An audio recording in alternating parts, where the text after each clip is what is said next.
mismo ayer, hoy y mañana, no habría razón de que exista esta materia. ¿Por qué? Porque nosotros, mediante la matemática financiera, tratamos y vamos a encontrar la relación que existe entre el dinero de ayer, el dinero de hoy y el dinero del futuro. Vamos a hallar equivalencias, así se llama en términos matemáticos. Vamos a ver qué cantidad de dinero es equivalente a un dinero del futuro o qué cantidad de dinero es equivalente a un dinero del pasado, o comparar el presente con el futuro, el presente con el pasado.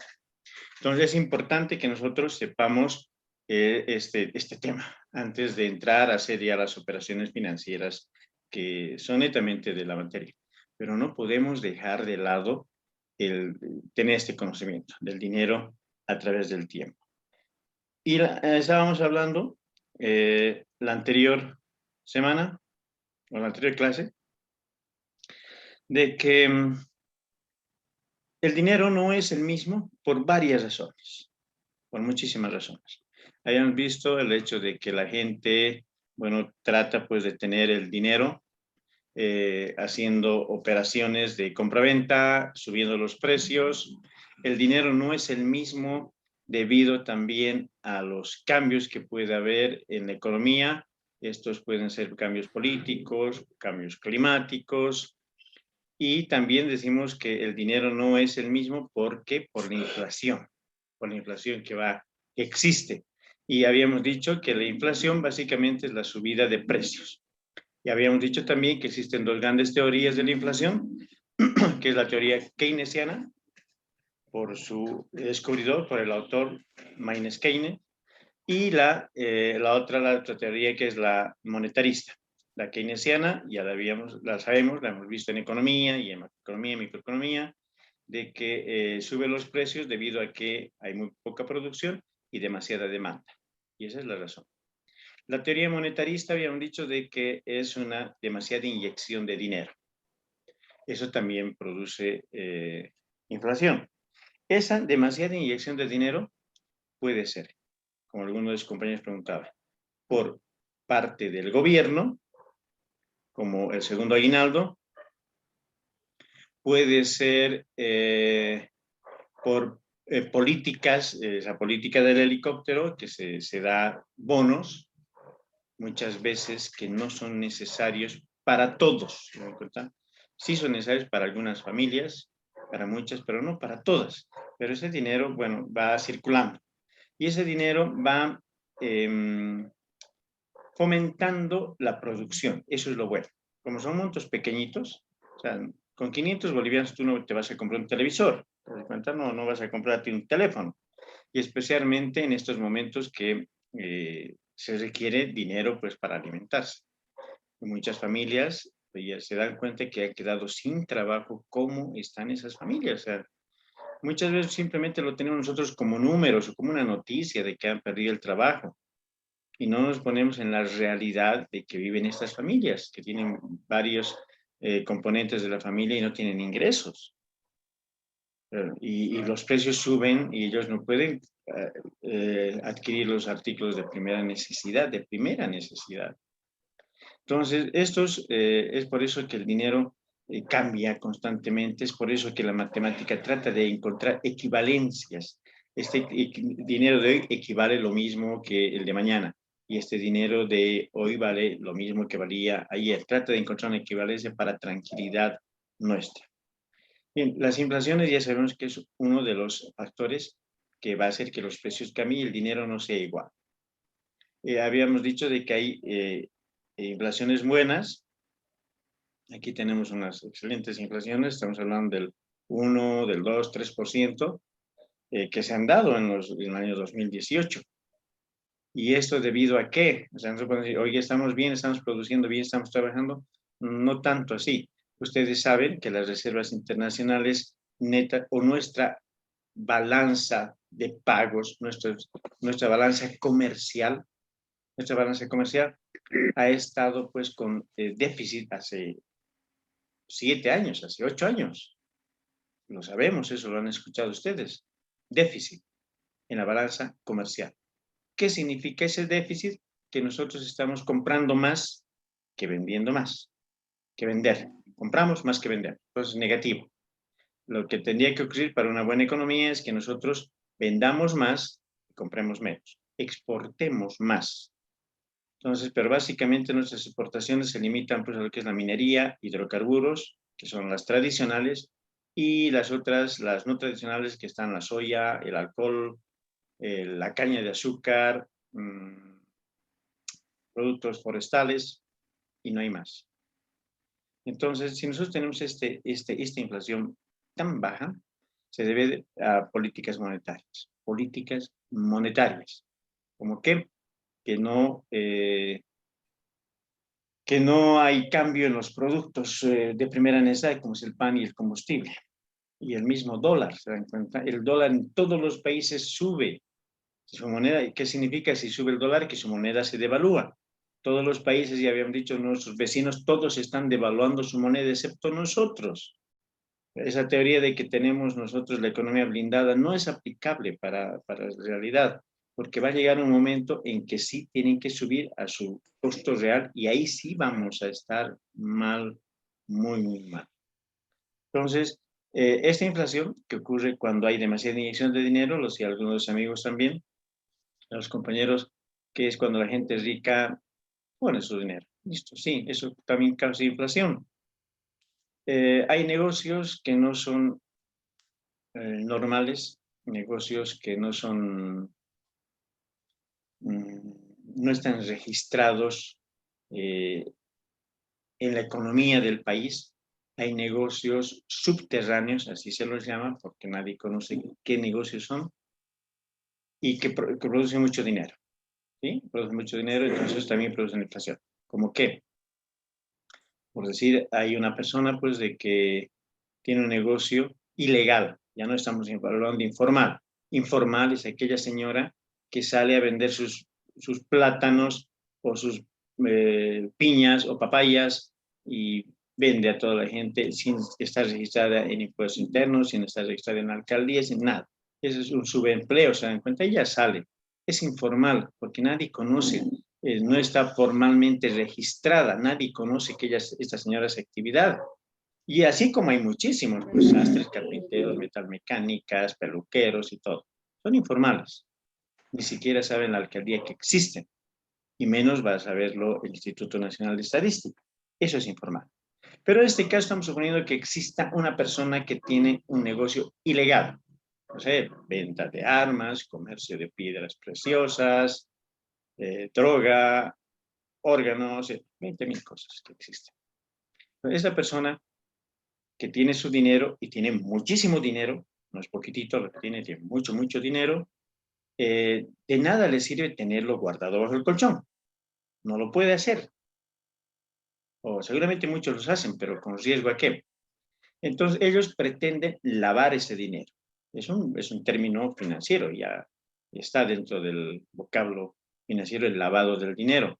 ¿Qué significa? Que él tiene un dinero informal y quiere volverlo formal, quiere formarse. Pero, ¿qué es lo que pasa? Si él tiene, por decir, no sé, 2 millones de dólares, no sé, cualquier cosa, y va al banco y dice, quiero depositar los 2 millones de dólares.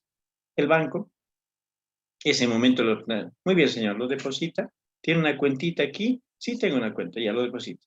Lléneme este formulario. Y en el formulario le hacen llenar. La cajera no le investiga nada. Le hace llenar el formulario donde dice de dónde tiene usted ese dinero. ¿Cuál es la procedencia de este dinero? Él puede decir, bueno, ¿cómo justificas 2 millones de dólares? Poquitito puedes justificar. 100.000, he vendido, no sé, 300 cabezas de ganado, he vendido mi casa, he vendido mi auto, tenía un camión, he vendido, sí, pero 2 millones, ¿cómo? ¿Cómo los justificas? Entonces, ni siquiera por 100.000 puedes justificar, tienes que decir de dónde sacado. He vendido mi casa, listo, declaras. ¿A quién? Te pregunté, y le das el nombre, no importa, nada más. Entonces, eso es necesario porque toda la banca está controlada por la UIF, es la Unidad de Investigación Financiera, así se llama, y es parte del gobierno. Y las entidades financieras, los bancos, cooperativas, tienen la obligación de declarar y de avisar, de comunicar a la unidad de investigación financiera el movimientos raros que haya. Una persona que deposite cada mes 10.000, cada semana o cada día 10.000, ¿de dónde tiene? Vendí pipocas, ¿qué le va a creer que vendí pipocas? O ha vendido un auto y nunca saque y sigue entrando el dinero. Entonces, en ese momento, la unidad de investigación financiera salta, tiene una alarma y dice, aquí hay una persona que está. Entonces, los llaman. Dice, señor Ronald Morales, usted ha depositado el día lunes $10,000, el día martes 20,000, y vemos también que tiene una caja de oro de $500,000, y si queremos saber su procedencia. Yo tengo que decir la verdad, tengo que decir, bueno, si fuera la verdad, sí tengo 500,000 porque vendí una casa y he depositado porque tenía cuentas por fuera, voy a vender un carro más, listo. Es mejor así, porque si uno dice, ¿qué le importa a usted? Le cuelga, ya es peor. La unidad de investigación financiera se comunica con las autoridades y van, intervienen y todo, es terrible. Entonces están detrás de ellos. Entonces, como ellos no pueden utilizar la banca para lavar ese dinero, ¿qué es lo que hacen? Y eso ha ocurrido en muchos países, eso viene desde México, Colombia, comienzan las construcciones y eso es muy fácil, o sea, se dan cuenta en un edificio, ¿cuánto cuesta un edificio? Ellos compran un terreno y lo pagan al contado. ¿Se dan cuenta? No hay operación financiera, o sea, registrada. Sí, tal vez a derechos reales lo pueden poner su nombre o generalmente ponen a otros nombres. Se consiguen un ahijado y le dicen, ¿puedo poner tu nombre en un edificio? Y te voy a dar un departamento. Claro que sí, ponga 50 si quiere mi nombre. Yo necesito eso. Entonces, ponen su nombre y la compra que hacen es en efectivo y no se entera la banca, ni siquiera la unidad de investigación financiera. Eso se lo registra en derechos reales, que no está conectado con investigación financiera y listo. Bien, ya tiene el terreno. Se contrata unos 2 compadres que sean albañiles y se quiere que construya eso. Y después, listo, construyo, y por tanto. Y va a la tienda y compra cemento al contado y no pide factura. El tipo feliz de la ferretería porque le compra cada día 30 quintales de cemento y no da factura. Va, compra fierro, no sé, 20 toneladas y los paga al contado, que y no pide factura, y compra yeso, no sé, 40 camiones y tampoco da factura. Entonces se dan cuenta, él está invirtiendo ese dinero que es ilegal, no informal, ilegal. Y la economía está creciendo. O sea, están vendiendo las ferreterías, está vendiendo la cementera, están cobrando los albañiles, Cablebol está trabajando más para vender los cables, los que hacen los tubos, igual para la instalación sanitaria, todos venden. Y es un edificio grande, incluso ya ha salido ahí a la puertita del edificio una señora a vender comida para todos los albañiles, también es ingreso. Ahí al lado hay otra señora que ha sacado sus refrescos de mocochinchi para vender a los albañiles, es ingreso. Y estas señoras están yendo al mercado a comprar todos los días mocochinchis y comida, entonces también hacen circular más los minis y es ingreso, ingreso, ingreso. ¿Te das cuenta? Es ingreso. Entonces, hay demasiada inyección también y los precios suben. Dicen, aquí la gente va a pagar, cobro lo que quiera. Ocurre sí que es carísimo y eso hace que suba la inflación. Entonces, ¿qué pasa cuando él termina el edificio? Lo comienza a vender, pues. Lo comienza a vender y listo, es una transacción notarial, es una minuta de transferencia y ya él tiene el dinero. Entonces, él va a ir al banco y va a decir, señor, aquí estoy depositando $90,000. ¿De dónde tiene, señor, los 90,000? He vendido un departamento, tengo un edificio, estoy vendiendo. Ya, perfecto. Y está registrado venta de departamento. Que es lógico, está ahí. ¿Lo ven? Y así puede ir vendiendo los departamentos y ese dinero ya puede entrar a la banca. Y están a nombre de diferentes personas. Entonces, esa inyección que hay por dineros de operaciones ilegales también afecta a la economía. Muchos países nos han acusado a nosotros de que nuestra economía está así sostenible gracias a esas operaciones ilícitas. Así lo dice la OEA, lo han dicho las Naciones Unidas, han hecho los gringos. Entonces, ¿que no, es bueno para nosotros? Sí, es bueno en realidad porque sostiene nuestra economía. Desde la parte legal, ¿no? Eso analicen, ¿no? Cuando lleven derechos, si es legal, no es legal, es bueno, no. Pero para nosotros, para economía, para matemática financiera, es bueno que haya ingresos. No estoy diciendo que sea bueno esa operación ilegal, eso tendrán que revisarlo en derecho. Pero ese ingreso de divisas a nuestro país son buenos. Lamentablemente, tenemos que decirlo así, ayudan. Porque todos esos negocios no lo van a vender en bolivianos, lo deben vender en dólares, en euros, todo. Y eso, ¿dónde llega acá? En cuenta llega acá. Y él para comprar los fierros tiene que ir a un librecambista y cambiar los dólares o euros y para comprar en bolivianos el fierro o el cemento. Entonces están inyectando economía, están inyectando moneda fuerte. Colombia ha vivido mucho tiempo así, con el narcotráfico, México también, y es economías subterráneas que ayudan a la estabilidad monetaria, muchas veces, o sea, ocurre así. Bien, entonces, a la respuesta que él decía, el dinero que tienen los ricos afecta mucho a la economía. ¿Qué pasaría si intervienen aquí y vienen los gringos? Viene otra vez la DEA y se mete a los yungas y se mete al trópico a controlar. La economía rebajaría, porque no habría ese comercio. Y al primero que haya no metan en la cárcel. Entonces, ¿qué es lo que habría ahí? Seguramente una desaceleración. No hay dinero y estaríamos viviendo nuestra realidad, que exportamos, nada, pues que exportamos. Ya no podemos exportar ni gas, mineral muy poco y nuestra situación sería terrible. Ha ocurrido en otros países, sí.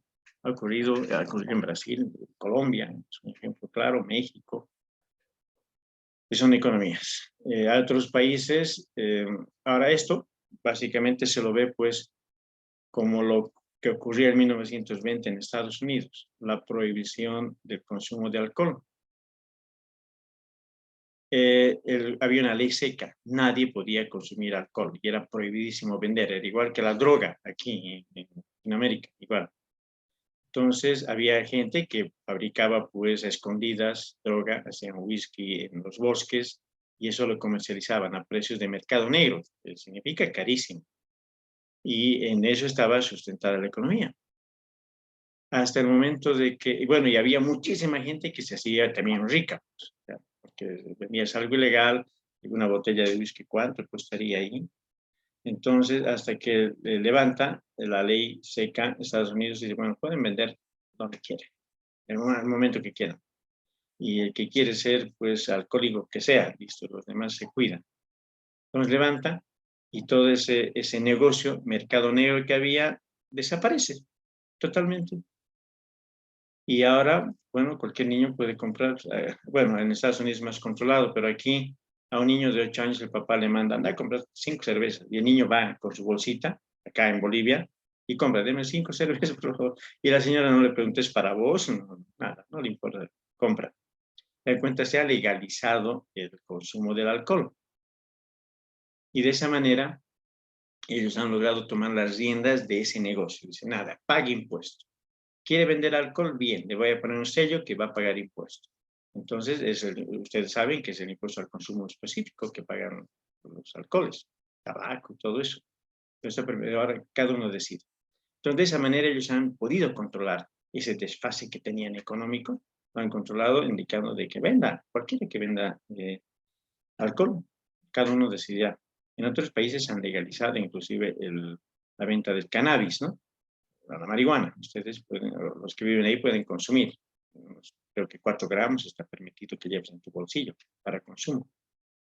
Entonces, de esa manera, estos países han logrado controlar ese ingreso. Y ese ya, ahora se vende el cannabis, puedes ir a la farmacia y en la farmacia comprarte 4 gramos de cannabis y facturas. Y al facturar, estás pagando impuestos.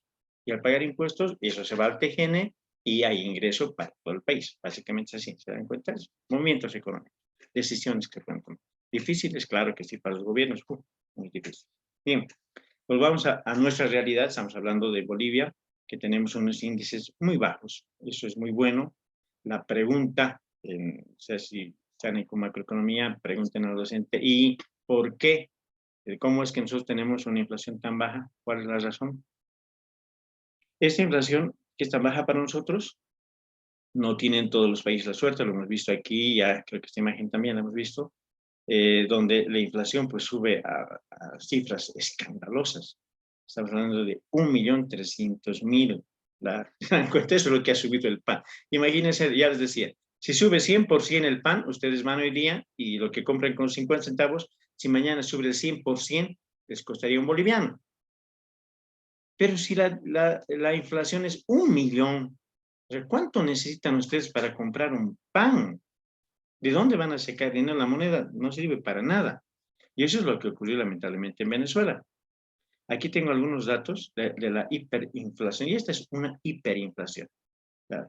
Hay una inflación moderada, inflación galopante, y es una hiperinflación. Pero esto ha roto todos los marcos que se ponían en la inflación. O sea, creo que esto es un icono mundial de cuánto ha sido la inflación.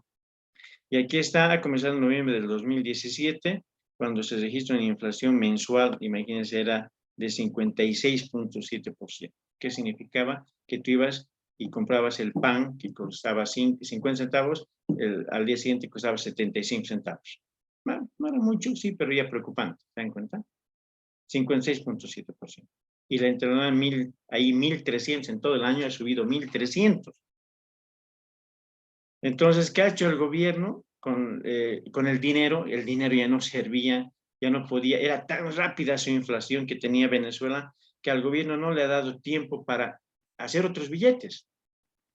Ya no podía imprimir billetes porque era todos los días era la inflación, y subía tan rápido, y después se le entra una crisis, una deflación, y el gobierno era ya incontrolable esto, y ya ni siquiera le daba tiempo para emitir nuevos billetes. Y tampoco tenía pues respaldo para emitir. Entonces él, como un decreto, dice, bien, a partir de hoy día, es como si nos diría el gobierno aquí, dice, a partir de hoy día, ese billete que tenemos de 100 bolivianos, a cada billete que tengamos le vamos a sumar 6 ceros. Entonces el billete que nosotros tenemos aquí de 10 bolivianos sería 10 millones.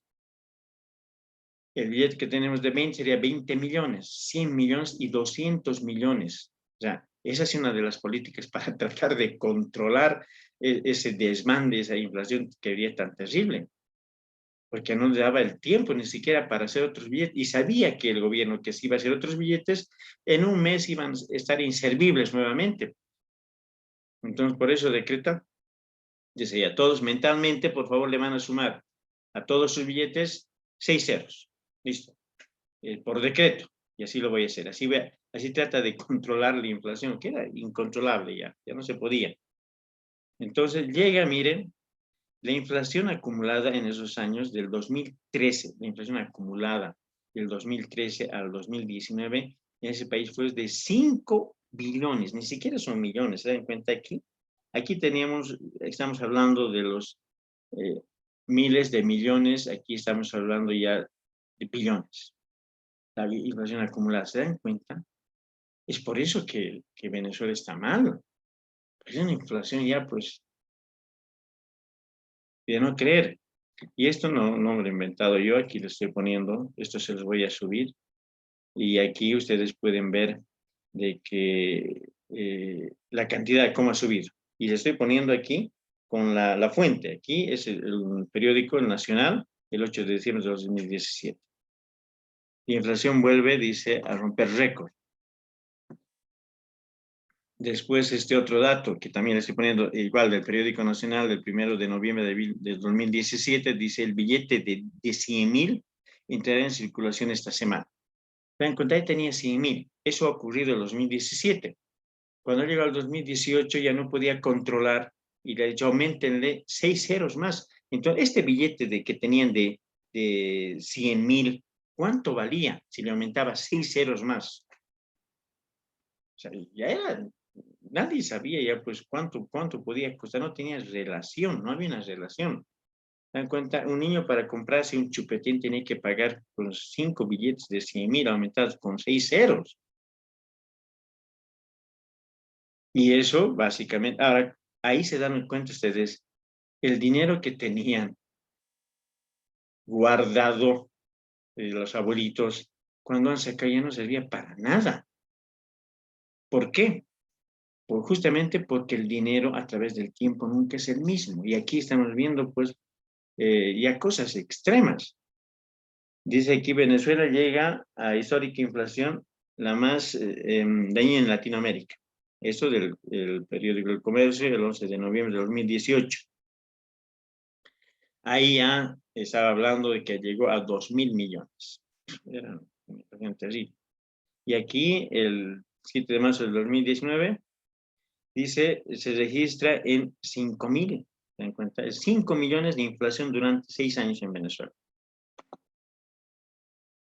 Entonces, esto nos dice claramente, pues, que es la realidad que ocurre todo el tiempo en el mundo. Y es por eso que la matemática se preocupa y dice, ¿cómo puedo mantener equivalencias? Tiene que haber una equivalencia. Mi dinero no puede perder su valor. Oye, la matemática financiera nada pues, ha sido negativa en Venezuela. No ha habido una fórmula que le pueda decir, señor, su dinero va a ser equivalente. ¿Por qué? Porque la inflación ha sido demasiado grande. Nosotros podemos hablar de una inflación moderada hasta el 10%, hasta 2 dígitos. Podemos hablar de una inflación galopante cuando llega ya a 3 dígitos. Estamos hablando de 100%, es una inflación galopante. Y aparte de lo que decíamos, cuando llega hasta el 1.000% es una hiperinflación. Pero esto ha vencido pues todos los récords que podía haber en inflación. Ya es algo incomprensible. ¿Cómo puede manejar la moneda?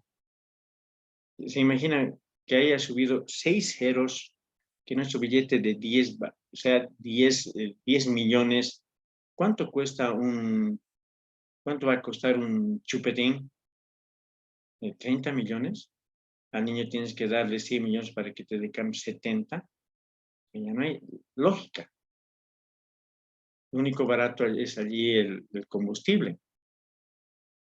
Y ese combustible ni siquiera lo podemos pagar porque como está subvencionado es tan bajo, tan bajo, tan bajo, tan bajo es el combustible allí en Venezuela que más se paga por la propina que puedas darle.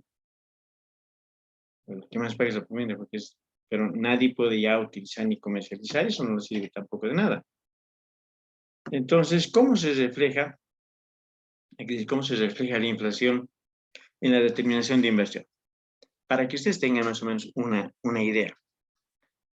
Dice, si la inflación, por ejemplo, es el 5%, y el banco, yo quiero guardar mi platita en el banco, y el banco dice me va a pagar 3.5%.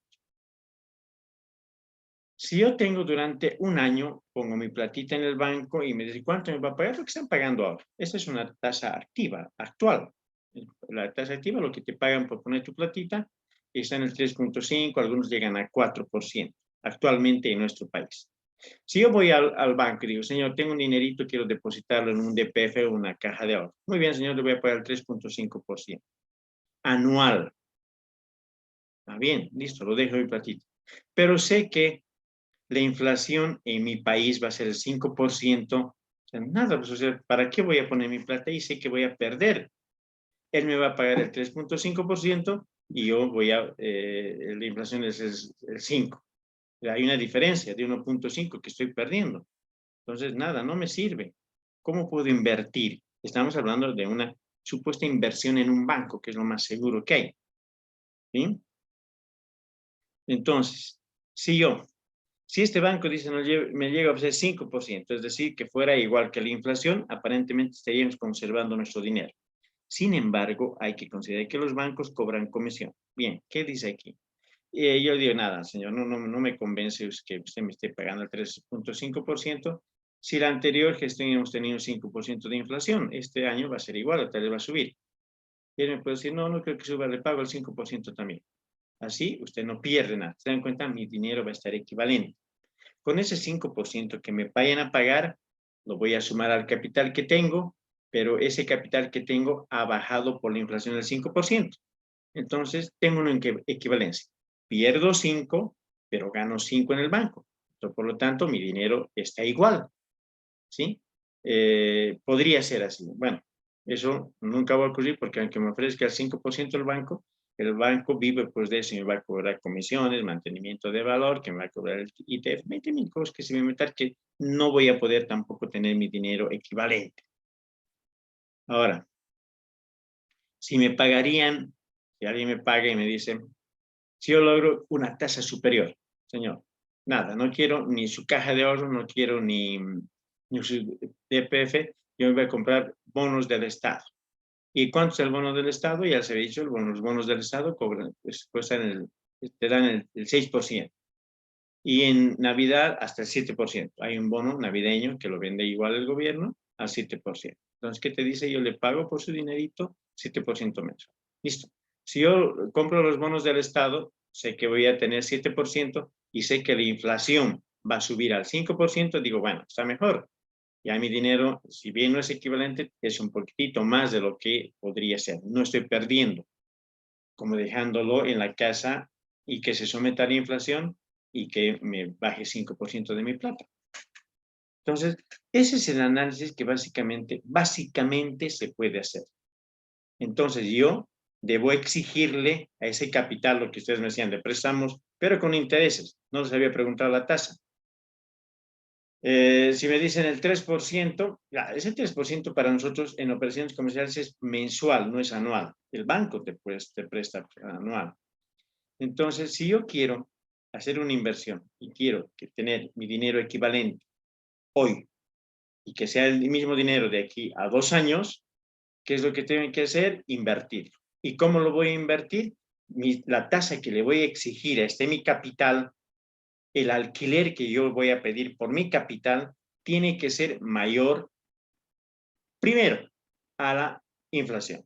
Lo primero. Entonces, tiene que ser mayor a la inflación. ¿Y cómo puedo ver eso? Bueno, generalmente se hace pues un estudio histórico. Tomo los últimos 5 años, sumo las inflaciones acumuladas que han habido en esas 5 gestiones, lo divido entre los periodos que voy a utilizar y me da un factor. Ese factor me puede decir que es el 2%. Listo. Históricamente. Y voy al banco y si me ofrece 3, digo, está bien, mi dinero está seguro ahí, voy a tener un dinero equivalente. Decía que históricamente porque nadie podía imaginarse el problema que hemos tenido con la pandemia. Ya la inflación ha sido mucho más. A eso se va a sumar que nosotros ya no tenemos exportaciones. Se va a sumar también a eso de que los clientes del gas ya no quieren comprarnos. Y varias cosas que tenemos que sumar. Entonces decimos ya, a partir de ahora ya no creo que la inflación solamente sea así tan pequeñita. Por lo menos, el año pasado se manejó el 4%. En cuenta, ha trepado harto, de 1.6 al 4% es altísimo. Entonces, las personas que han puesto su platita con el 3.5% ya están perdiendo. Su dinero está en el banco, pero ya están perdiendo, ya han perdido ese año, porque la inflación ha sido el 4%. Entonces, cuando se hace una inversión, nosotros tenemos que tener en cuenta que el dinero de hoy no va a ser nunca igual que el de mañana, ni el de hoy día es igual que el de ayer. Lo que tengo que tratar de encontrar son equivalencias.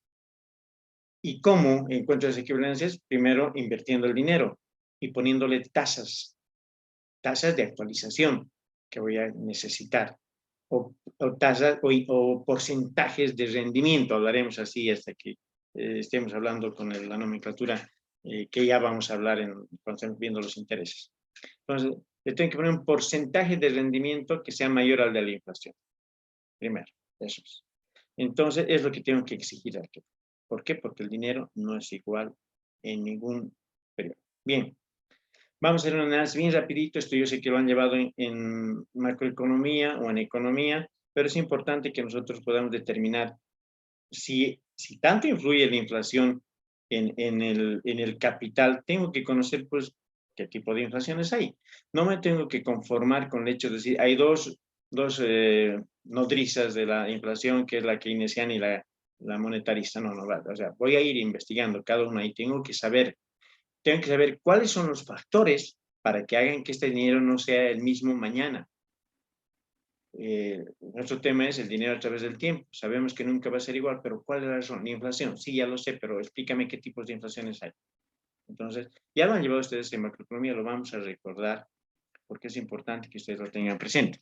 Bien, aquí tenemos ya la inflación moderada. La inflación moderada dice que es una elevación lenta de precios que puede ocurrir eso en un año, que se mantienen casi estables con un aumento que llegan hasta el 10% anual. ¿Se dan cuenta? Teoría pura. O sea, esto lo encuentran en cualquier libro, lo van a encontrar en cualquier, en el Google.